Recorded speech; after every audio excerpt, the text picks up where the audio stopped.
Few experts in urban studies can claim to have been as influential in terms of influencing policymakers as much as our next speaker. Richard Florida has been described as perhaps the leading urban theorist of our time. He's a professor and director of the Martin Prosperity Institute at the University of Toronto, and he's a best-selling author of books including the highly influential The Rise of the Creative Class, Who's Your City, and The Great Reset. His presentations have been described variously as inspirational, spellbinding, even mesmerizing, so I'm sure we're in for a treat. Please welcome Richard Florida. Thank you. Thank you. Well, thank you so much for that kind introduction. It's wonderful to be here with all of you, talking about this really critically important nexus of urbanization and health. I'd like to thank the Lord Mayor of Copenhagen and also Mr. Sorensen and all of our colleagues from Novo for making this happen. Their leadership, your leadership on this issue is really critically important. And I'd also like to say thank you and congratulations to all of the cities that are here and that are part of the Cities and Diabetes program globally. I've been to most of the cities here, and I know enough about them to be a little bit dangerous. And what I really want to talk about today are two things. Why, in fact, cities and urbanization are both the greatest opportunity and the greatest challenge of our life, and talk a little bit about what I have been focusing on in my own research and what's of critically importance to you, the increasingly important connection and nexus between urban living, urban lifestyles, urbanization, cities, and health, and why I think we together, from the private sector, from the government and public sector, from the nonprofit and NGO sector, from the university sector, are so important in the beginnings, in stewarding and shepherding the change that we have to make, not only in our 5 or 7 cities individually, but around the globe. You see, we are going through the greatest economic and social revolution of all time. We are all living through the most tumultuous and disruptive economic period in human history. You see, before our time, and if you scroll back through all the millennium that humans have been on this earth, the cornerstone of wealth creation has been the use of natural resources and physical labor power, really in agricultural or simple small-scale communities. We began by settling around fertile riverbeds and river deltas. We developed into small-scale trading communities. We expanded our role in the world, and we developed simple manufacturing, and we had the great Industrial Revolution. You think about the Industrial Revolution, how dramatic and how epical and how tumultuous that was. But still, even during the Industrial Revolution, when we increased productivity by hundreds of times, when we began to see people migrate from farming communities into small-scale and then growing cities, mercantile cities, trading centers, industrial towns, still, the cornerstone of wealth creation was the combination of the natural resources, the raw materials, the coal and iron ore, the petroleum that was in our ground and in our land, and the application of human physical labor power. If you look back and read all of the classical economists, from Adam Smith to David Ricardo to Karl Marx, they all talked about the same thing. In order to grow the economy, we had to optimize 3 factors of production: land, labor, and capital. Our productivity was measured by the number of workers or percentage of workers, of share of workers per ton of stuff produced. Physical output per capita. But something's happened in the past 20 or 30 years that has changed the economic formula and changed the economic calculus. Take this city and this country. Take this neighborhood that we are in today. Great factory complexes across Europe, across the United States, across Canada, across the advanced countries began to deindustrialize. And just in the building we're in, a former industrial building that is used for conference and social events and parties, we began to deindustrialize. And the nature of our economy started to change to something new and something quite different that people only now are grappling to understand. We began to shift from an industrial to a post-industrial economy, from a manufacturing to a service economy, to a technology-driven economy, an information economy, a knowledge economy, or what I like to call an urban creative economy. 100 years ago, more than half of the working population of Denmark or Sweden or Canada or the United States or the United Kingdom worked on farms. Less than 5% of the workforce were members of what I have come to call the creative class. Scientists, technologists, engineers, innovators, researchers, healthcare professionals, educators, lawyers, managers, entrepreneurs. By the year 1950, we had become fully industrialized societies. Now 50% of the workforce in Denmark, across Europe, in the advanced countries were members of the blue-collar working class, working in factories and industrial organizations. Less than 10% of us were employed and members of the creative class. Beginning 20 years ago, the change is ignited. Across the world, the creative class has expanded exponentially. In this city, 50% of the workforce are members of what I call the creative class. Scientists, technologists, engineers, managers. Across Europe, more than a third. In Singapore, half. And in the great cities of the world, like Copenhagen, like Stockholm, like San Francisco, I could go on, 50% in the cities themselves, 85 or 90% in the urban cores. The creative class is to our time what the working class was to our parents' and grandparents' time. It is the great driver of economic and social change, and it is happening in cities. Now, why do I call it a creative class? It's not the information we create or the technologies we produce. It's not the knowledge that we collect by going to school that makes our economy tick. In fact, at a deeper level, if you go back and read the classical economists, if you read the moral philosophies of Adam Smith, or you read Karl Marx, they will tell you the same thing. The thing that powered the old industrial economy was the physical labor power that was unique to human beings. It was the thing that powered the economy and the thing that made us human. But in fact, if you look at your children or grandchildren, your nieces or nephews, you look at any great entrepreneur, artist, musician, singer, painter, great civic leader or mayor, it's not our physical labor that powers the economy anymore. It's not our physical labor that distinguishes us from other species.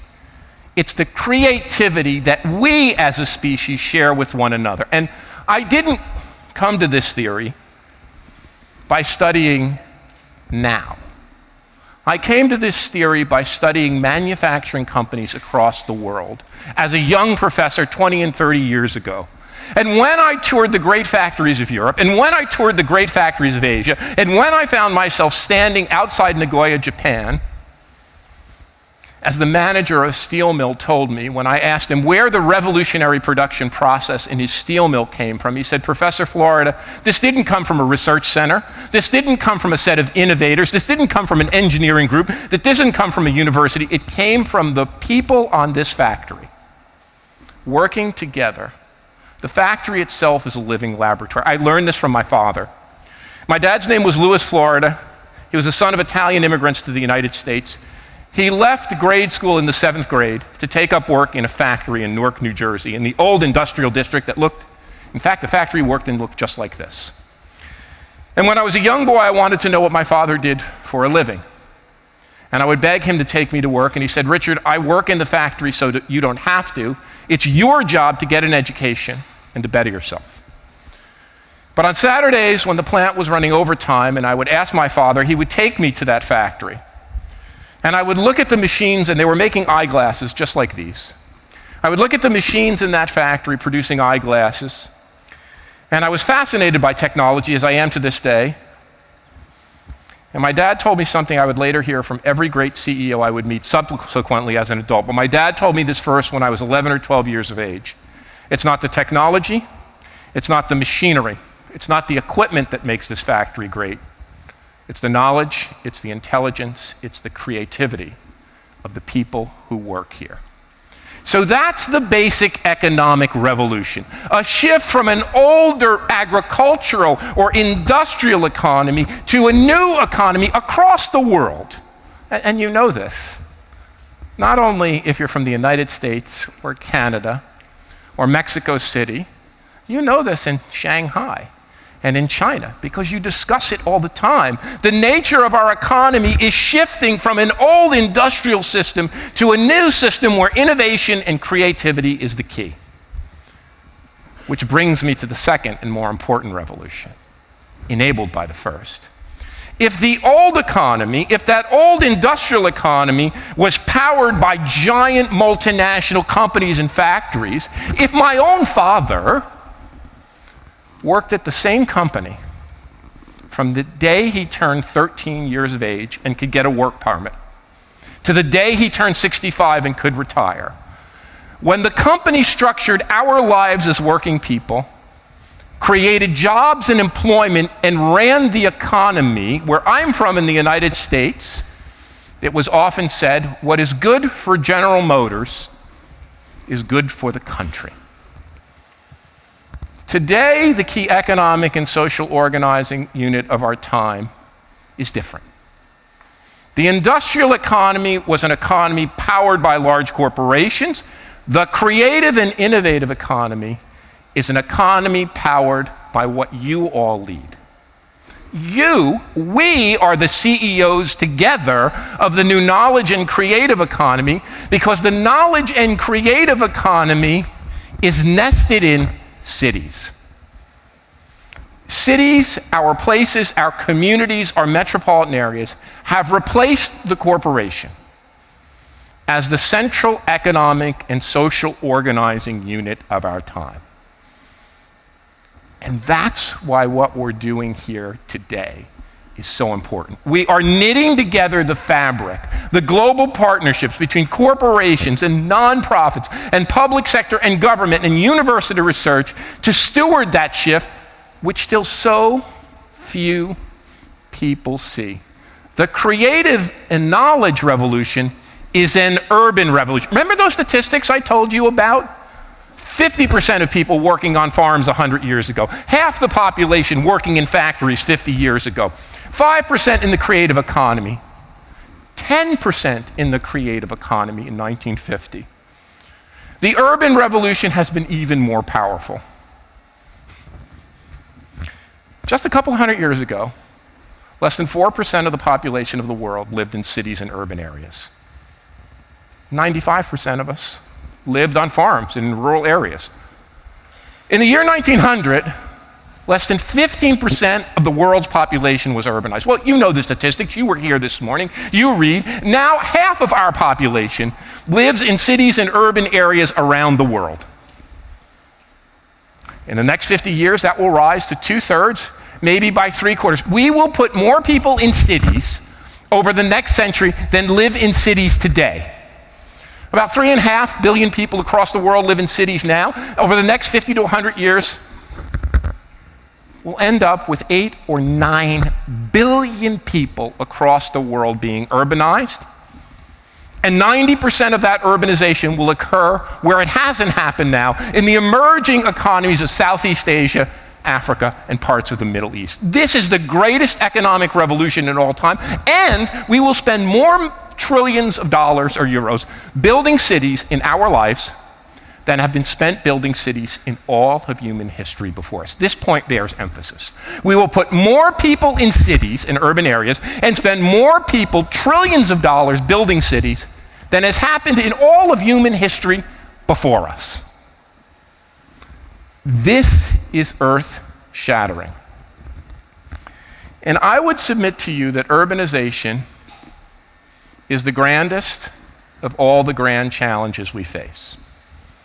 Climate change, energy efficiency, poverty, conflict and terrorism, peace and tolerance, jobs, poverty reduction, addressing inequality and segmentation.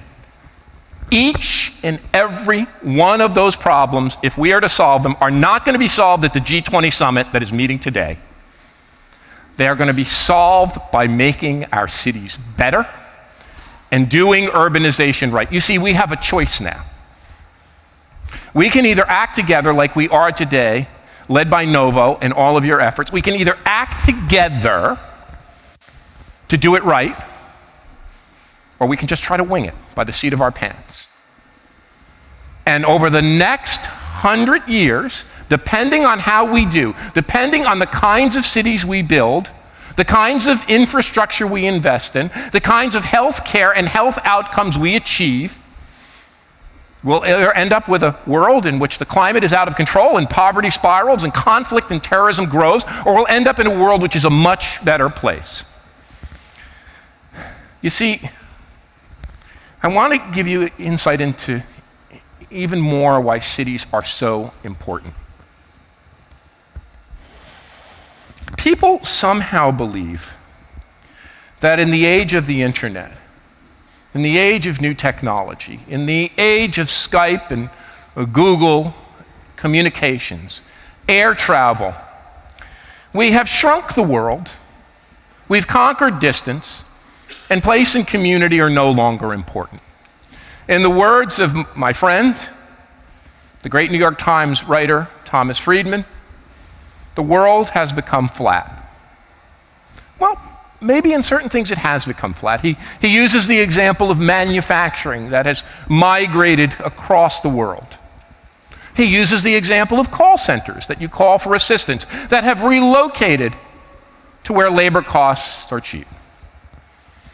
But if you look at the most important things, if you look at where innovation comes from, where technology achieved, where new ideas are produced, where economic output is created, if you look at those things, you find that the world isn't flat at all. You find, in fact, that the world is spiky. And the great paradox of globalization is that as the world has become increasingly interconnected, that as we sit in this room from Europe and Mexico, the United States, Canada, China, Asia, as we sit here together in a world that has been shrunken and flattened, we have become more clustered and concentrated and spiky than ever before. We looked at this because there's no data. Come back to that. There's no data which just allow us to compare cities in Europe to cities in the United States, to cities in Canada, to cities in Asia and China and all the rest. So we took the satellite images of the world at night.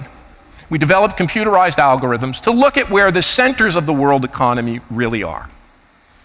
We found that the world today is structured not around 200 nations that are members of the UN, but 40 megaregions, 40 clusters of cities. The Boston, New York, Washington area, Greater London, Greater Tokyo, the area around Shanghai and Beijing, Mumbai and Bangalore, Sao Paulo and Rio, Mexico City, and I could go on. These 40 megaregions are the real economic drivers of the economy. They produce more than 2/3 of our economic output and 9 in 10 of our innovations, while being home to less than 18% of the world's population. And I'm not the first person to discover this. The person who discovered this became a mentor of mine. She was a woman named Jane Jacobs. She was born in Scranton, Pennsylvania, didn't have an advanced degree, wasn't a university professor, moved to New York City, and in the 1950s began to study her neighborhood in Greenwich Village. Later moved to Canada, where she became my friend. And when I got to know Jane, she was in her 80s. She's the most highly regarded urban theorist of all time. One day we were sitting in her living room and I asked her, Jane, what do you think was your most important achievement? She said to me, I think I figured out something that's puzzled all economists to this day. Economists believe, like you, Richard, they believe that economic growth comes from companies. Economists like you, Richard, believe that companies can do things more efficiently by creating, as Frederick Taylor said, or Henry Ford said, a division of labor, by breaking things into very simple tasks and enabling people to do that very efficiently. And Jane said, that's not a theory of economic growth. That's a theory of efficiency. If you want to understand where economic growth comes from, you have to understand where new ideas and new innovations are created. And new ideas and new innovations come from one place. They come from when people like us move to cities. When we move to cities and we cluster and concentrate and mix and mingle in cities, that's where new ideas are created. Cities are where ideas come to mate and reproduce. Cities are where ambitious and talented people come to thrive. Cities are where the diverse groups of people from a country or from many countries come to succeed. And I've boiled down that into a simple theory of cities I call the 3 T's. A great city does 3 things that create the context for economic growth and economic well-being. The first T is technology. Great cities generate new technology and invest in new technology that powers growth. The second T is talent. Great cities are talent magnets. They are brain magnets. They bring together people who are smart and ambitious to create and to innovate. You see, I lived in Pittsburgh, Pennsylvania for nearly 30 years. I saw the great minds of Pittsburgh move away. And Pittsburgh's great export wasn't steel, it was the minds it produced. I saw my students at Carnegie Mellon University in Pittsburgh migrate to Silicon Valley and New York and Tokyo and Europe and fashion some of the greatest companies in the world. The key to being a great city is to attract and retain talent. And the third T is tolerance, and it's incredibly important at a time like this. Great cities are the places where people from all walks of life, from both genders, all sexual orientations, all ethnicities, all nationalities, can come and thrive and interact. In fact, creativity's prerequisite is diversity. Creativity in cities annihilate the social categories of race and gender and sexual orientation we have imposed on ourselves. Now look at our future. We are going to create more cities. We're going to build hundreds of new cities. We're going to expand cities in place. There is an incredible movement across the world of people, not only from the rural areas, but from the suburbs back into the cities. Some call this a great inversion. We are intensifying, we are densifying, we are changing our way of life, and this is not epiphenomenal. This isn't because people love cities or want to live in cities or like to go to good cafes. This is because urbanization and densification are the cornerstone of economic growth, and we have to understand this. It's not human capital accumulation or technology aggregation that are the key to economic growth. It's urbanization and density. And that's what economists have forgotten. They're finally waking up to this fact now. It is densification, it's intensification, it's human beings clustered in cities which are the power the fuel of economic growth. Doing it right, getting urbanization right, is the grandest challenge of our time. So over the past decade or two, with my research groups at Carnegie Mellon, the University of Toronto, now at New York University, and with colleagues across the world, and I read the incredible study that Professor Napier and his colleagues and this group of people did looking at diabetes. We've been trying to ferret out what it is about cities that not only increase productivity and increase incomes, the historical basis of my own research, but what is it about cities that can better affect our health and well-being? And that's, in particular, why I'm so honored to be able to spend time with you here today. The first thing we began to look at was, what are the factors that are associated with cities that raise incomes? What are the core factors that in cities enable incomes and wages and material well-being to rise?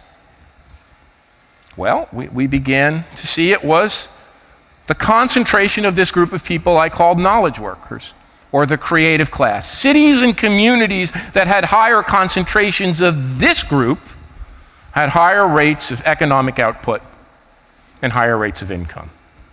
Cities that had greater levels of diversity, however measured, greater levels of diversity, greater levels of tolerance. And when you combine talent and tolerance, higher rates of economic output, higher wages, higher incomes. The next thing we did was we started to look at cities that generate startup companies. And this is fascinating.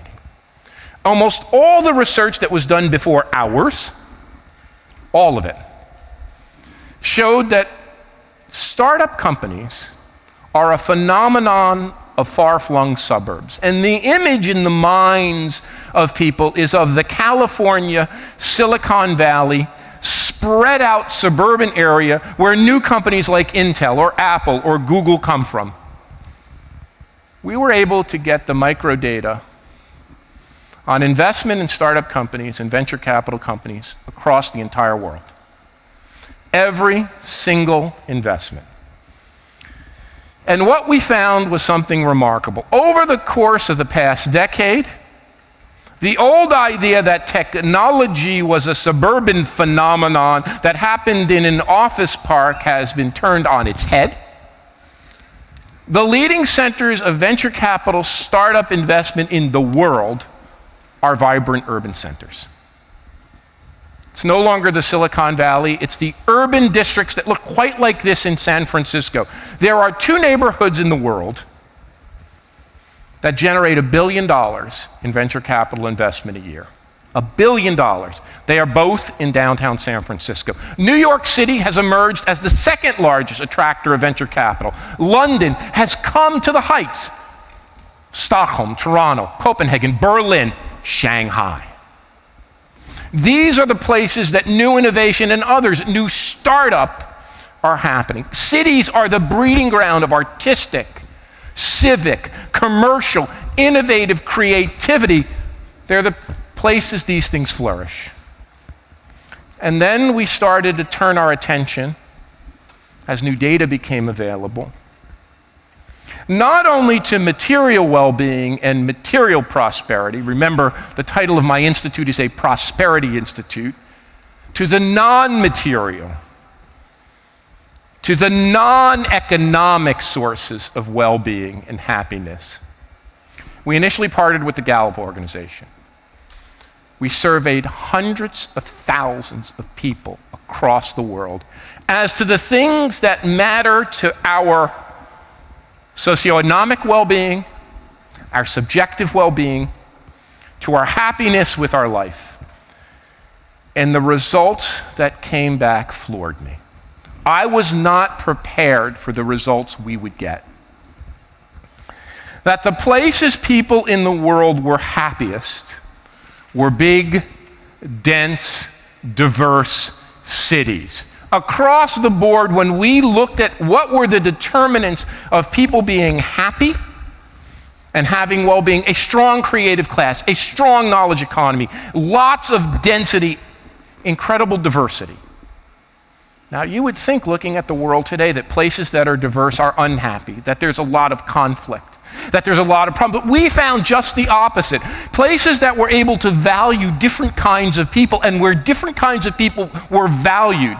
Rich people, poor people, people of different sexual orientations, races, ethnicities, religion, happiness rose up. Places where that didn't happen, where groups were siloed and segmented and segregated, happiness sunk. We created a pyramid. I hope you find this interesting. We called a place pyramid. It looks kind of like the great psychologist Maslow's pyramid of needs. You know, where he said we first have to make sure we provide for ourselves and we have basic subsistence and we can eat, we're secure, we don't face physical threat. And then as we get more affluence, we become more concerned with meaning and purpose in our life. We found much the same but somewhat different for cities. And if you're a city leader, if you're a mayor, if you're an urban leader, this is so important. Because we tend to focus only on the base of the pyramid. And not just in the emerging economies. This is just as true as the developed and advanced economies, like a place like Copenhagen or New York or London. At the bottom of the pyramid is the most basic need. Yes, people need to feel safe and secure. We need physical security. But in just about every city today, in the advanced world, we've developed to a point where we have greater safety and greater security in the urban areas than in the countryside. At the next level, we found economic opportunity. Economic opportunity is clearly essential. People needed economic opportunity and jobs to have a salary, to have a living, to make a living, and to make a life. But the three factors across the globe that added materially to our well-being atop the pyramid were different.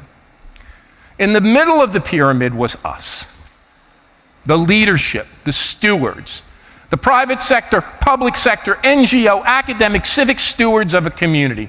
Was the leadership visionary? Did it have far-reaching goals? Was the leadership accountable? Was it not corrupt?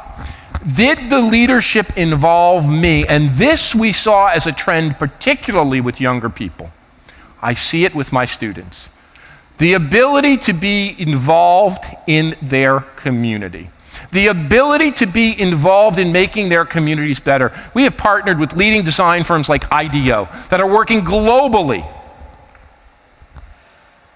The ability for young business people, like business people at Novo and other corporations, to get involved in projects like this, to get involved in projects in changing their community, were key to how they felt about their lives and their work and their purpose. And when people were more involved and civically engaged, the happiness of the community rose. It's another reason this effort is so important. And the two things at the top of the pyramid, the diversity and inclusiveness of that community. How diverse, how open-minded, how inclusive it was of its people. The more inclusive, the more open-minded, the more embracing, the higher the happiness of the whole community. And at the top,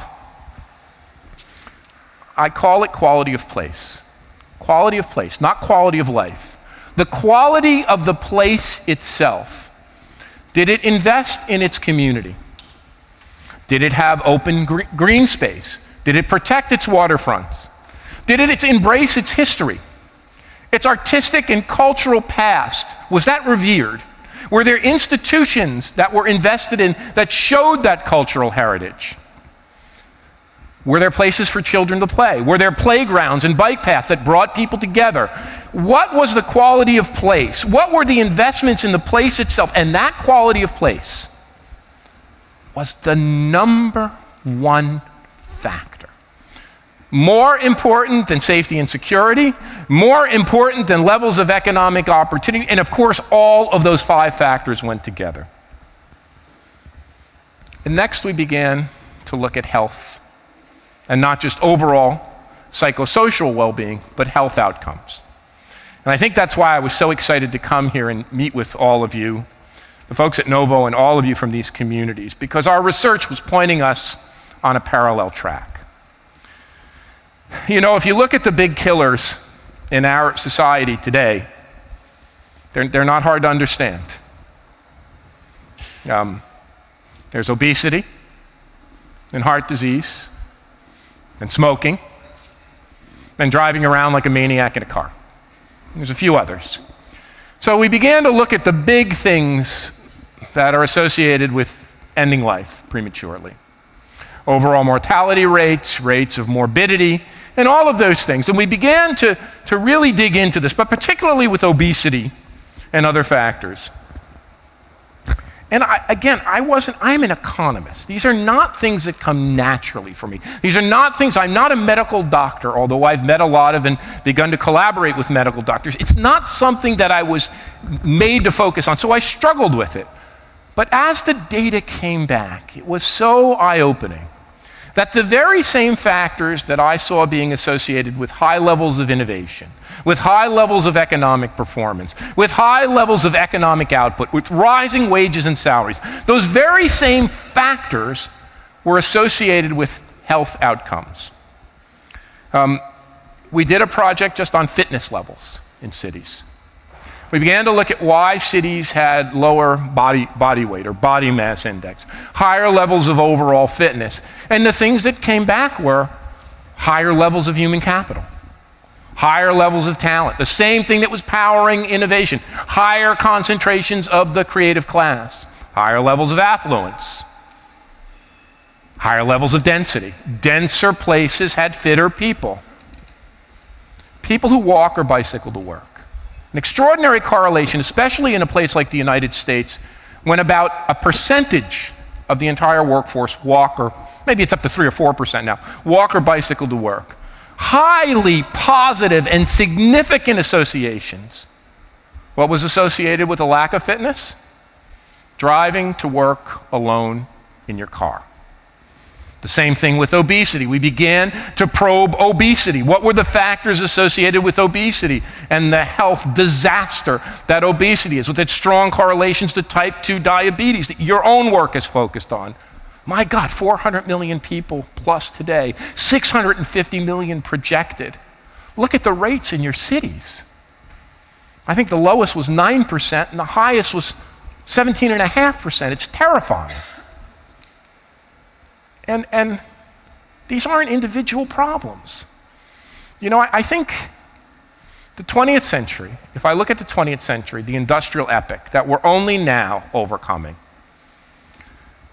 it really was this industrialized mindset that you could fix everything with an innovation coming out of a company. You know, you could fix the job problem, you could fix the economic growth problem if we just invested in more companies, if we had more production, if we had more productivity, we'd drive GDP up, if we just had a new pill. And look at, it worked. Look at 100-fold increase in hundreds-fold, 300, 400, 500% productivity increases because of industrialization. We doubled human life.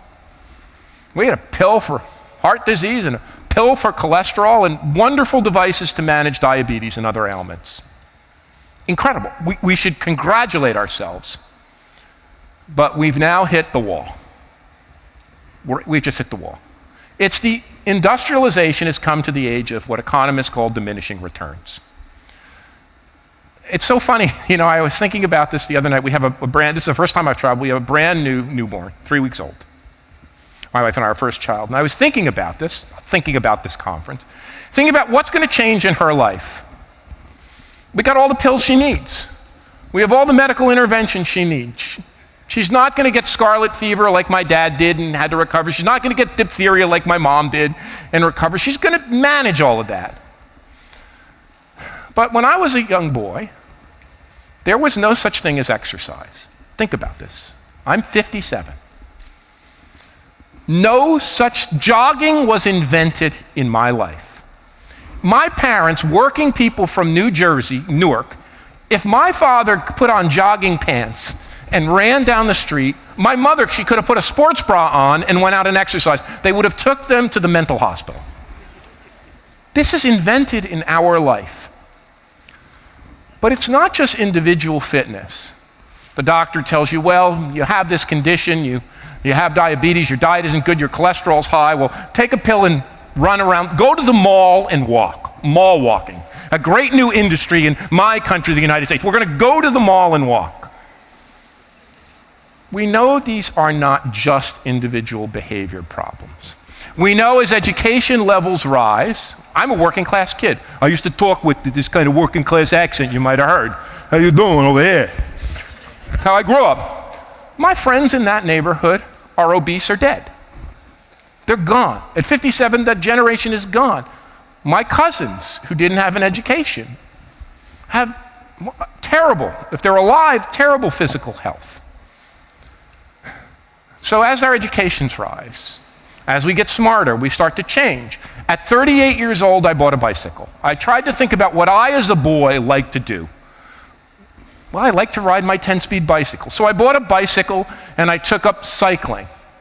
But I had enough income to do that. And when I met my friends on bicycles, they weren't the working class kids. They were PhDs and advanced degrees and sophisticated people from industry. Novo Nordisk with its own cycling team.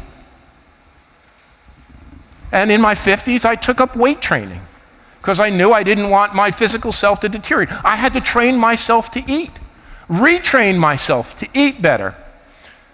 But that isn't just an individual thing.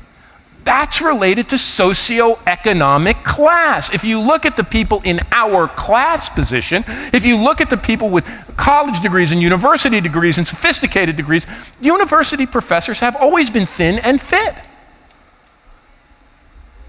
It's associated with certain structural characteristics. But then it dawned on me, this wasn't an individual problem. This was embedded in the way we live. It was embedded in the kinds of communities we live in. When we looked at the data, the first thing that struck us is that places like Copenhagen, Boulder, Colorado, San Francisco, the health outcomes were qualitatively different than the working class places where I grew up. And we're not talking about a few years. We're talking about a lot of years. And when we did the work with Gallup, it wasn't just the cause of mortality, it was the length of morbidity, the quality of life leading up to death, where in the creative class, the knowledge class, the educated centers, people not only lived longer, they extended their quality of life years. And as one of my crass friends said at the time, a researcher, very bald, he said they just live a good life until one day they die. It's not like their life is a series of medical interventions that go on and on and on, leading to a long-term decay in quality of life. I know this well, by the way. My dad was a smoker. He died of lung cancer. My mom was one of 7 sisters. All 7 sisters died of breast cancer, except for my mom, who died of Alzheimer's. I know these illnesses very well, and I know how traumatic they can be. But what we began to find, it was the nature of the community itself that mattered. And this is what I think is so interesting and why I look forward to hopefully working with you all more. Working with David and his incredible team and this incredible research, and why I've been drawn to working more and more with medical scientists and less with social scientists. That the nature of the community was so fundamentally important to health outcomes. Well, I mentioned this connection between density. Mentioned this connection between density and innovation and economic growth. Density is a key predictor of better health, no matter how we measured it. We actually created a kind of an overall health index. The denser the community, the more urbanized the community, the more people were packed into that community, just the opposite of what you might think. It wasn't the people who lived out in the far-off rural areas with lots of space and fresh air. The people who live in the densest areas had the best health outcomes. And again, the nature of that community mattered. The more sprawling, the more far-flung, the more commuting by car, the more driving to work alone. Higher rates of ill health, higher rates of obesity. the more people walk, the more pedestrian friendly, the less reliant we are on cars, the more, that is a structural quality of place. Look, if we're going to build cities, doesn't this make intuitive sense? That instead of building cities where we drive friggin' cars around and sit on our ass all day and kill ourselves, we built those cities to sell cars. We suburbanized to propel an industrial economy that's over. How many cars do you guys make here in Denmark? I think it's 0 last time I looked. We built this suburban, sprawling place basically to power an industrial economy. So when people like my parents bought a little house on the outskirts of Newark, they bought a refrigerator and an air conditioner and a television set and a stereo system and 2 cars, and it kept the factory lines going where my dad worked. We are now a creative economy where creativity requires density. We're an innovation economy where the more we urbanize, the more innovative we get. The most advanced places, the wealthiest places, like Copenhagen, like Amsterdam, like San Francisco, we can go down the list, have the highest rates of cycling. That's where people are moving back to the city, where they're walking to work. This is the core of innovation, but it's also the core of good health. We have a shift as bigger than the Industrial Revolution. This shift is bigger than the Industrial Revolution. And what we have to do is bigger than the rise of our first great cities and our first great suburbs. We have a total reset that we have to do. We have to build cities not simply to produce more stuff and to create more output. We have to build cities where we can innovate, create, and be healthy. I remember when I was doing the research for my book, Rise of the Creative Class, and for you skeptics out there, or your colleagues who might be skeptical, I was trying to understand why these highly innovative companies enabled what I thought of as slacking, lacking off. Why they were enabling people to take breaks whenever they want. Why were they enabling people to go cycling? Why were they enabling people to go out and go for a walk and get an espresso? And one day I was cycling with some friends and they gave me the answer. We don't work on an assembly line anymore where they can time our movements. Creative people work with our minds. And when we, like my dad, when he came home from the factory, he opened a can of beer and he put on his favorite sports team and he sat back. He worked with his physicality all day. He used his back and his arms and his legs. For the creative class, for the knowledge workers, when we engage in physical activity, it resets our minds.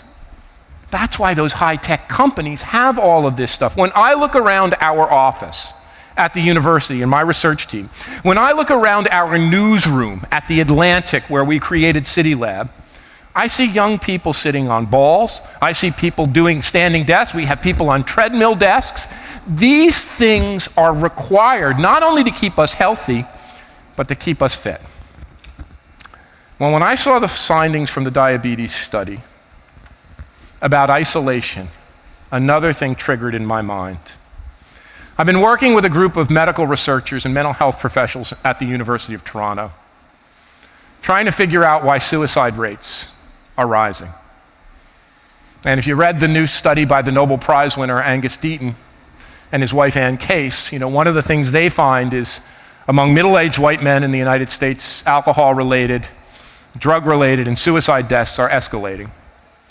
Well, in Toronto, a city with a much better safety net, not quite at your level, but a much better safety net, we also have found a spike in suicide rates. And one of the factors there that came clearly into account, along with many others I mentioned, was social isolation.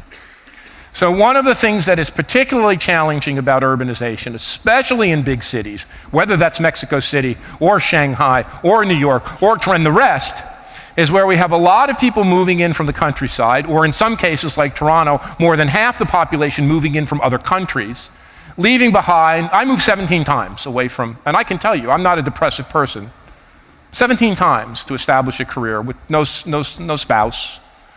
They say, the research shows that for every relative or friend you leave behind, it costs you $150,000 in psychic income.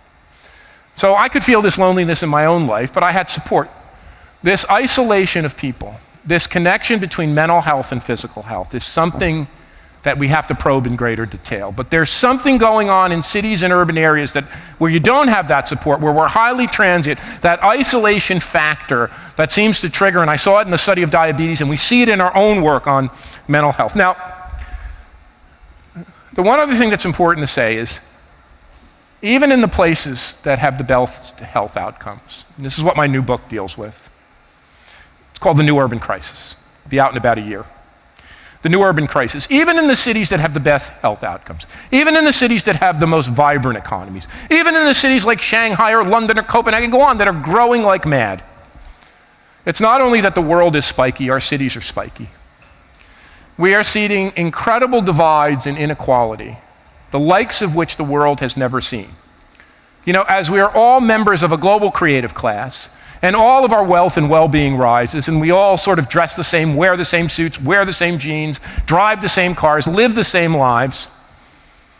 The privileged third of us condition goes up, but there's 66% of people across the world, and more in the emerging economies, across the world who are toiling in low-income, precarious, vulnerable conditions. The people who work in not only manufacturing, but this surge in low-income routine services, retail trade, food preparation, you can go on.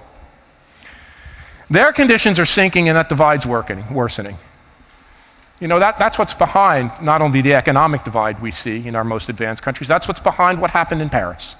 It's what's behind what happened with the attacks on New York a decade ago. That we are living, it's what happened in the riots in London. We are living in a world where economic divides the top, and maybe to quote Tom Friedman, the world is flat from the peaks, but the valleys get deeper and deeper. And the health outcomes in each of our communities, and I was looking at the maps for Houston and other, it was exactly like the same maps we have built in our research group. You could see the concentrated poverty. You could see the concentrated, and what happens is that we get trapped. There are areas of advantage and mobility and affluence and areas of just poverty traps and ill health. And the final thing I want to say is that urbanization really is our grandest challenge for this region. For every country represented in this room, for all of the cities, all of them, urbanization has gone along with growth and good things. That's true of Copenhagen, that's true of Vancouver, that's true of Johannesburg, that's true of Mexico City, Shanghai, and all the rest. For all of us, urbanization has meant a path to prosperity and better health. But for the first time in our history, that's starting to break down. For the first time in our history, in areas of Southeast Asia and in areas of Africa and the newly industrializing world, we are seeing urbanization go along with increased poverty. This has never happened in modern history before. And it's because we live in a global world where we can ship things around, where advantage concentrates. So one of the things we have to commit ourselves to is, as this urbanization increases, and as urbanization has lifted boats in our cities, in our societies, in our nations, we have to begin to understand that it's not enough just to push on the level of urbanization, that we need help. If we're going to fix the problems of health, diabetes, obesity, infant mortality, poverty, violence, crime, and climate change, it's going to take an effort to act on the urban world. And with all due respect to my great friends who think cities and mayors can do it all, we can do a lot, but we can't do it all. This is going to take a commitment at a global scale of the leading nations of the world, at the leading corporations of the world, of the UN and the World Bank and all the rest, to understand that the only way to create a better world is to build better cities, to make sure mayors and their staffs have the training they need, to recognize that we need economic development institutions at the city level, to make sure that our public health and health institutions, in fact, and I will end on this, at the turn of the last century, we had an incredible innovation in medical profession. It was called the teaching hospital. The teaching hospital is where, and there's 600 or so, 650 in the world today, where with the support of great corporations and great foundations and national governments, we said we can cure disease, we can develop new clinical practices, we can train a profession of medical doctors and nurses and expand that around the world. And look at how incredibly better it's made our world. we need the equivalent of a teaching hospital for cities. We need some new kind of institution that brings together researchers and practitioners and urban leaders. We need teaching hospitals embedded in all of your cities, but not just for medicine, but for this nexus of urbanization and innovation, creativity, prosperity, and health. It's been an honor to address you, and thanks so much for your patience in listening to me.